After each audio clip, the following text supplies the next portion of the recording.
The Savannah wakes not with a roar, but with a breath. A silent golden shimmer stretches across the grasses, still damp from the last cool whispers of night. The wind stirs dust into the air like ancient ghosts remembering the footprints of kings long gone. Birds rise like soft brushstrokes against the pale sky. But beneath the beauty, something is missing. Silence in the grasslands is not peace. It is a warning. For centuries, this vast stretch of wilderness has belonged to the Flame-Crest pride. Legends were born here. Battles were fought under the burning eye of the sun. And at the heart of it all stood Malachitha, lion with a mane touched by fire and a gaze that once froze hearts. He was not just a ruler. He was the breath of the land, the thunder in the plains, the law in a lawless world. But now, time has chipped away at the myth. Malacca lies in the shade of a fever tree, ribs rising and falling with effort, mane dusty and dull. His eyes remain sharp, but they hold a weariness no predator escapes. The strength that once made challengers flee now flickers like a dying ember near him. Lionesses lie sprawled and thin, bellies not full, ears twitching for prey. That rarely comes. Asha, the matriarch, stands watchful. Every wrinkle in her brow tells a story of hunts chased across cracked riverbeds, of cubs birthed and buried, of leadership passed not by choice, but necessity. She scans the horizon. The land speaks differently. Now, the antelope no longer graze near the pride's core. The zebra have shifted to the northern ridges. Elephants pass with haste, their trunks dusting only the outer trails, and with the prey goes the power. Tano, the young male Malachi's heir, is restless. He paces the outer edges of their territory, eyes bright, mane still coming into its own. He wants to fight. He wants to prove something. But Asha sees the fear in his movements, the hesitation behind his growls. He's not ready. Not yet. Far beyond the pride's border, the earth cracks dry beneath the padded feet of exiles. 2 brothers, Nyoka and Jengo, once cast out, are returning with teeth sharpened by hunger and hate. Their bodies bear the scars of their past claw marks etched across their flanks. One ear torn, a limp hidden behind strength. But it is not the wounds that define them. It is the fire in their eyes. Eyes that have watched prides prosper while they starved. Eyes that have waited for weakness. Eyes that are now fixed on Flame-Crest. Back in the core of the pride, the lionesses attempt to hunt. A small herd of impala grazes along the edge of the thickets. Asha, Kira, and 2 younger females fan out like whispers in the grass. Their paws move like silk over sand, eyes narrowed. Breath held, but a shift in the wind is single. Moment betrays them. The impalas flee. The pride returns empty. Again, cubs wail quietly for milk their mothers. Cannot produce? Asha stands still. As her sister Kira collapses into the dust, defeated, their gazes meet. No words are spoken. The question is clear. How much longer? That night, the land holds its breath. Malachi rises slowly, body aching, to patrol the territory. The moonlight bleeds silver onto his coat. His walk is heavy, not with age alone, but with knowing. He's heard it in the wind, in the silence of the animals, in the way even the hyenas no longer mock, but wait. He reaches the high-ridged place he once roared. Down into the valley with a voice that made vultures take flight. Now he simply listens, and in the distance, from somewhere, just past the dead fig tree where his ancestors once bled into the earth, it comes a roar. Not his, not Tano's, not any lion he knows. Low, deep, drawn out like a challenge wrapped in warning another. Follows closer, different tone. Sharper too, they are coming. He does not return to the pride that night. Instead, he lies beneath the stars alone and watches the constellation of lions above the old ones. He wonders what they would have done. He wonders if he was ever strong, or if the myth was simply belief repeated enough to seem real. At dawn, Asha finds him. He doesn't speak, she doesn't ask, but she sees the change. His shoulders no longer bear the weight of a kingdom. They bear the weight of a goodbye. By midday, The pride moves closer to the river's edge, the last place with enough water to sustain them. Tano is tasked with marking the borders, a ritual, a performance. He does so with pride, but his steps falter as he picks up unfamiliar scent smell. Sharp, recent, his tail twitches, he growls low, calling to his father, but Malachi is silent instead. He returns slowly to the heart of the pride, gathers his lionesses with a stare, and settles near the old acacia, the council tree. The lionesses surround him. Tano stands to one side, confused. He speaks. They are coming. For words, Asha closes her eyes. The cubs sense the tension and nestle into their mother's bellies, for the first time in years. The Flamecrest pride prepares not to hunt, but to defend, as twilight bleeds across the sky like spilled ember. And the wind changes once more. The Savannah falls silent. The crossfire has begun, not with claws. Not yet, but with fear, with memory. The air is heavy, not with moisture, those days are long gone, but with something older. A weight that settles in the throat and never leaves. Tension, expectation, destiny dragging its claws across. The dry earth, Nyoka leads. He always has. The elder brother by minutes, but lifetimes wiser in cruelty. His mane is sparse, pulled tight against his lean body, as if every strand knows not to waste energy on vanity. Gengo follows. Bulkier, slower, but no less dangerous. His right eye, clouded by an old wound, still burns with defiance. They are shadows that learn to live without the sun. Exiled not for weakness, but for threat. Driven from their birth pride by a king, afraid of their rise. And now they return not to reclaim home, but to burn every name that forgot theirs. Their journey through the outer plains was unforgiving. Buzzards circled above them more days than antelope crossed their path. They fed on scraps, on rot, on desperation. A dead buffalo felled by thirst gave them 4 days of meat. A jackal chased from a kill gave them a night of warmth. Every fight, every bone, every mile they earned with tooth and blood. The Flamecrest territory looms ahead. Its boundaries marked not by trees or stone, but by scent and memory. Nyoka stops just shy of the southern ridge. He lowers his nose to the soil. He remembers this scent. Malakaka, by lionesses. A name that roared through the generations. A name that once drove them into exile now. That name stirs no fear. He lifts his head and roars. Low, measured. Not a threat, a statement. I am here. Gengo joins. Together, their voices ripple across the plains. Rattling starlings from the trees, sending gazelle into stampede far across the valley. Tano hears it. He rises too quickly, knocking over dust and pebbles. He growls, anxious, unsteady. The lionesses lift their heads. Asha narrows her eyes. That's not Malachi, she whispers.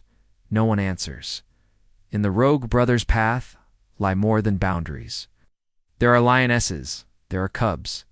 There is blood waiting to be spilled, and lineage waiting to be broken. But first they must test the walls. That evening, Nyoka skirts the pride's outer ring, walking parallel to the river bend. He makes no effort to hide. He wants to be seen. Wants to be known? Kira is the first to spot him. She crouches behind dry reeds, her cub silent beside her. Her breath stops. He's huge, but not in size alone. In presence. In purpose. He doesn't look her way, but he knows. He can smell the milk in her. He can hear the tremble in her stillness. He is not here to steal. He's here to conquer. Later that night, Malachi walks the border. His steps are uneven, but his eyes are steady. He meets Nyoka at the river's edge. Neither moves. Neither growls. The river is only a few feet wide, now shrinking like everything else under the sun. Nyoka stares. Malachi meets it, and in that silence, they both understand. Not tonight, but soon.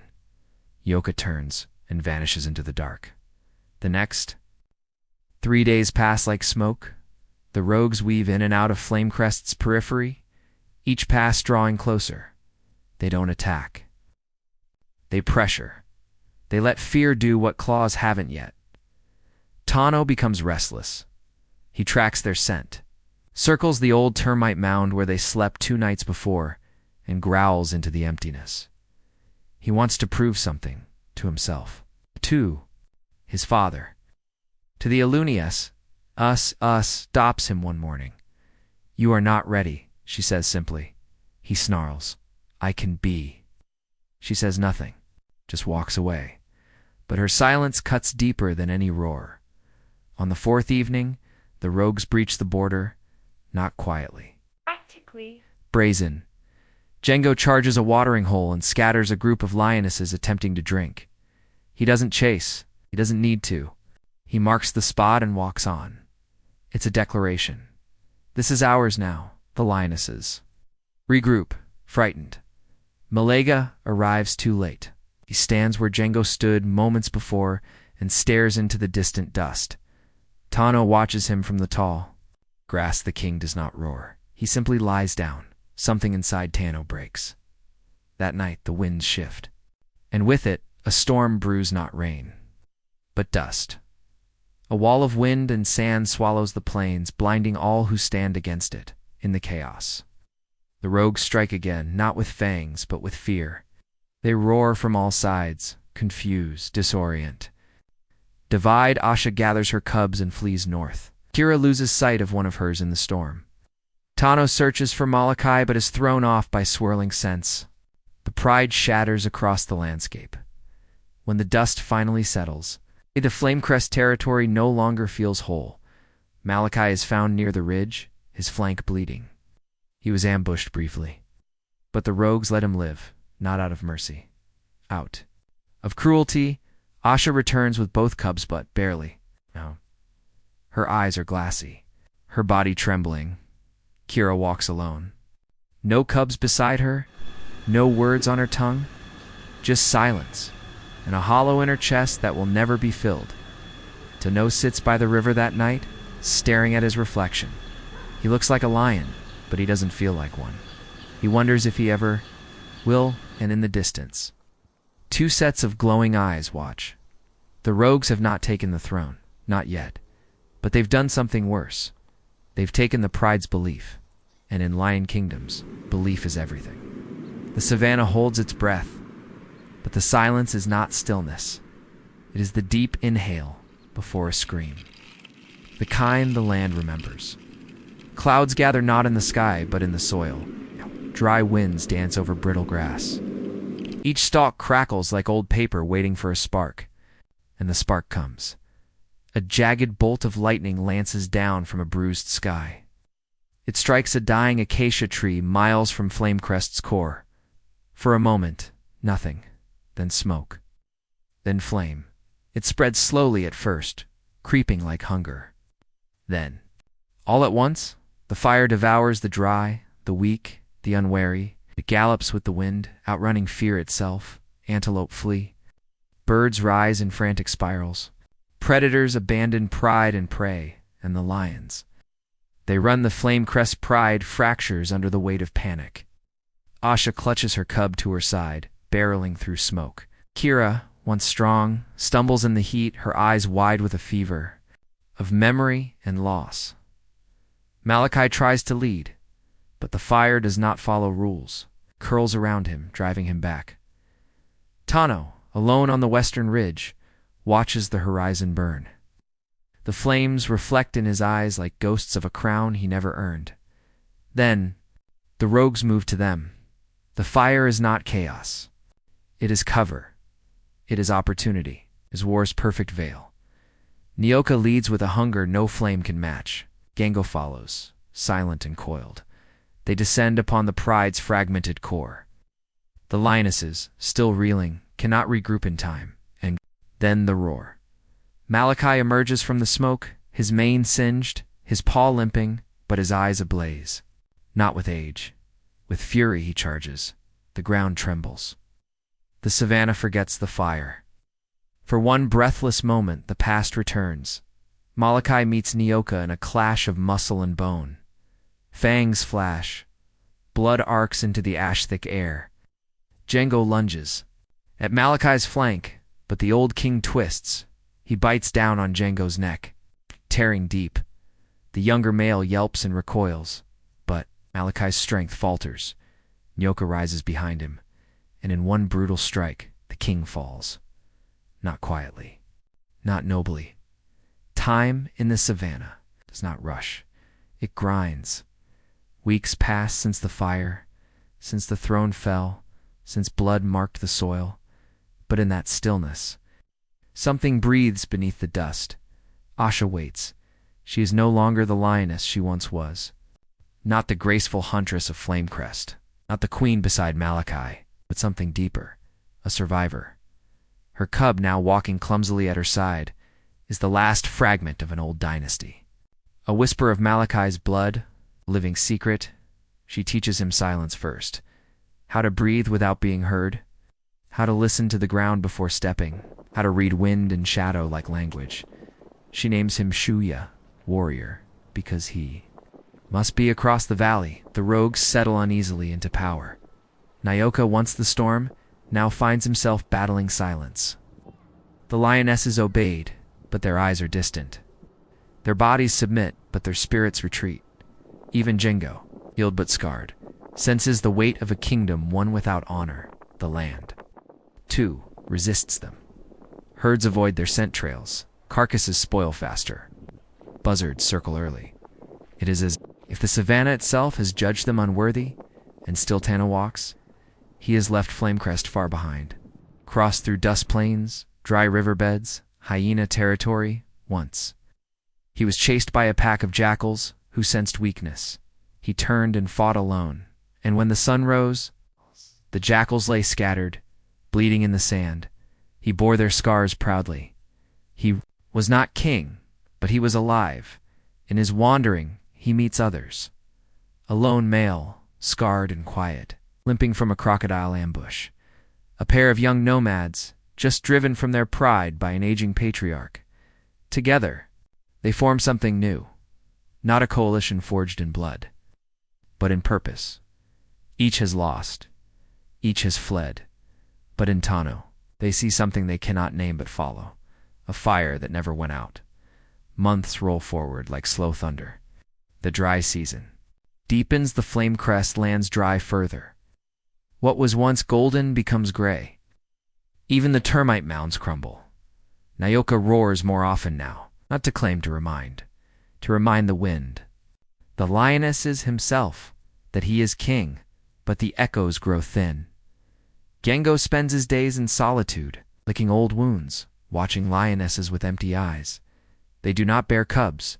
Their bodies reject conception. Asha, hidden in the outskirts, watches. With sharpened eyes, she has grown lean, deadly.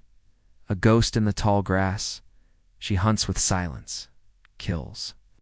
With precision, feeds Shuja with the devotion of a mother guarding a world, and then, on a windless night, a sound returns, a roar, low, long, unfamiliar, not Nyoka, not Jen. Go, this voice is younger, but it carries something ancient. Hope, the lionesses lift their heads. Asha stands, breath still, but not as a son. Not as a prince, as a challenger. He stands at the ridge where his father fell, where the fire first rose, where the pride scattered. Behind him, the two males of his new coalition flank. Like shadows, he roars again. The valley answers. Nyoka rises from his den like a storm rekindled. His eyes blaze not with fear, but with fury. He descends like a blade.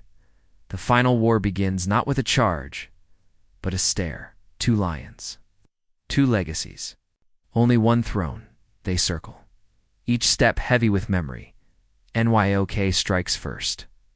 A blur of fang and force, but Tano, Alina now, faster sidesteps and lands a blow across Nyoka's flank. The rogue stumbles, snarls, lunges. Again they crash like thunder into the earth. Dust clouds rise. Fur flies. Blood spatters, dry leaves. Django rises. Torn he watches, but does not join. The lionesses surround the arena from a distance. Asha appears.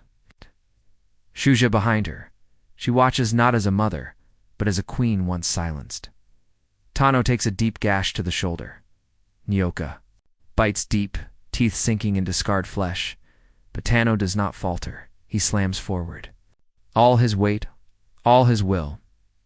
Nyoka buckles. They tumble down the ridge, limbs tangled, and in the chaos, Tano pins him. His jaws close around Nyoka's neck, not killing yet, holding, and in that moment, silence returns. Only the wind moves. Nyoka's body shudders once, then goes still. Tano releases him. The rogue breathes, but does not rise. The lionesses step forward, not all at once, but enough. Asha nods dash once, and the Flamecrest pride accepts their new king. Tano stands tall, not triumphant, solemn. He does not roar, not yet. Instead, he walks to Malachi's old den. There, under the bones of a shattered tree, he lies down. His coalition joins him, silent guardians, and the Savannah, watching, Alest. In the days that follow, he begins to cross back into Flamecrest. Lands. The lionesses hunt again, not as prey but as partners. Asha brings Tano a kill. Kira, her strength rekindled, begins to groom the younger lionesses, and Shuja, the cub of smoke and fire, plays in the grass without fear. Tano rules not as Malachi did, not as Nyoka tried, but as one who has lost and earned. Everything the pride rises, and Flamecrest lives again. Not because the fire ended, but because something stronger rose from its ashes. A king not born in power, but forged in ruin, and beneath a golden sun, his roar finally returns. Not to conquer, but to heal. But hard. The ground seems to shudder with the end of a legacy. The lionesses watch from the edge of flame and shadow. Some scream, some sink to thee. Ground Tano arrives too late. He sees the broken body of his father, sees the rogue standing tall above him, but his legs freeze, his chest caves. And all the lessons he learned vanish in the wind. He turns and runs, not in fear, but in shame. Asha grabs her cub and flees into the burnt woodland. Kira follows, hollow-dash-eyed, and so. The rogues reign. They do not wait for ceremony. Nyoka mounts the highest rock and roars. It is not beautiful. It is not regal. It is a claim. The Flamecrest name dies with the echo. What follows is blood. The cub purge begins, one by one. Nyoka and Django sniff out the remnants of Malachi's line. The tiny cries of the innocent are swallowed by silence. Kira watches as her last cub is taken. She does not scream. She does not fight. She only walks into the trees, into the smoke until she becomes part of it.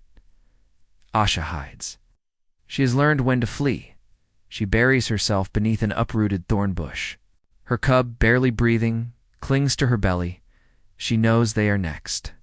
But fate, for once, looks away. The rogues pass her scent drowned by ash and terror. She survives, but survival is not life. Tano, miles away, limps toward the northern rim. He doesn't stop. He doesn't speak. He walks until the Flamecrest border is behind him. Until Malachi's roar is just wind in the grass. He finds a shadow beneath a cliff and collapses, there with no eyes to witness. The prince weeps. Days pass. The fire burns out, but the damage lingers. The prey returns, but not to the core. They skirt the edges, wary of the new kings. The rogues settle in. They mark. They breed. They enforce. But something is missing. The lionesses submit but do not trust. Land of Bazabez does not welcome. Even Nyoka feels it. The crown he claimed does not fit. He is feared but not revered. He is strong but not respected. In the nights that follow, he dreams of Makla. And in those dreams, the old king does not die. He roars, and the earth rises. In another corner of the savannah, Shah nurses her cub in silence. The trees here are older. The wind's quieter. She listens not for danger, but for destiny. And Tano still walks. Every day, a new path. Every step a lesson. He is thinner, tougher, alone. But Something stirs in him, not rage, not revenge, resolve. The fire took his pride. The rogues took his crown. But the land remembers, and it is not done with him yet.